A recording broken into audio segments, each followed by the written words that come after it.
certains Togolais gardent un souvenir amer de la visite dans le pays, du secrétaire général du Commonwealth.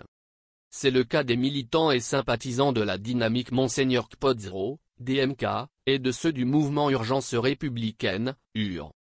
Face à la presse, lundi 22 juillet 2024 à Lomé, les leaders de ces deux entités politiques ont vivement critiqué le déroulement de l'agenda de la secrétaire générale du Commonwealth, notamment en ce qui concerne son programme de rencontre avec les partis et leaders politiques du pays. Avant son arrivée au Togo, le cabinet du secrétaire général du Commonwealth avait pris contact avec les dirigeants de la DMK, selon les confidences de Paul Misiagebeto, coordonnateur général de cette coalition de partis politiques. L'objectif était de fixer un rendez-vous pour discuter des questions liées à la révision constitutionnelle. Cependant, lors de son séjour, la réunion n'a finalement pas eu lieu et sans explication. Au niveau de la DMK, nous prônons le respect des institutions, qu'elles soient nationales ou internationales, parce que nous aspirons à gouverner.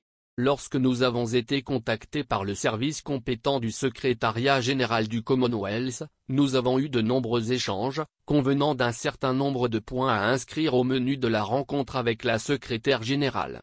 Nous étions d'accord, avant de constater, malheureusement, qu'à leur arrivée, ils ont choisi de rencontrer d'autres formations politiques, à l'exception de la DMK, sans nous fournir d'explications.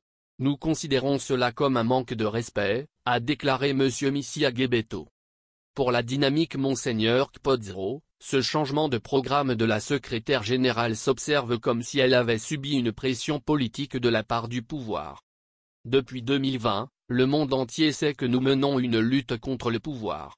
Étant la deuxième force politique selon les résultats de la CENI aux dernières élections présidentielles, on devrait, en raison de cette position, considérer la DMK comme un acteur incontournable dans l'écosystème de l'opposition togolaise. Donc, dire qu'on veut avoir une discussion franche avec les acteurs politiques d'un pays et laisser de côté la première force de l'opposition est incompréhensible, a-t-il indiqué.